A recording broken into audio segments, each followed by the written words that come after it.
My last foray into healing involved me being the only Indian at the yoga studio. I don't recommend it. I don't.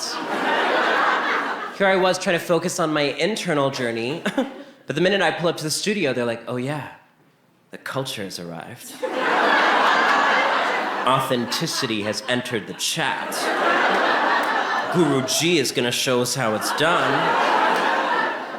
Meanwhile, the white chick in the corner is so flexible, she looks like a freaking Auntie Zan's pretzel.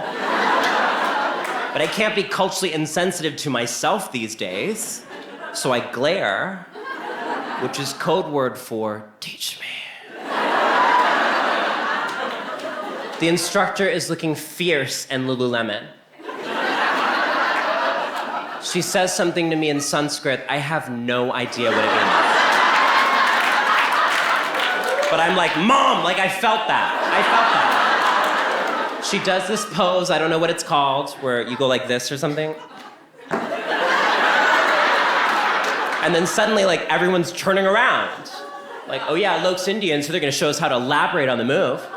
They must be so flexible, their foot's about to enter their ass, and then it's gonna exit their ass, and then they're gonna fart, and it's gonna sound like, and make the entire room levitate into spiritual enlightenment. Instead, I invent a new yoga pose called panic attack, where you assume position on the floor and you don't actually do anything. Because contrary to popular belief, healing should not require labor. But as I'm there on the floor, I remember that my grandmother used to spin around on her head every morning, and I can't even do a child's pose without breaking a sweat.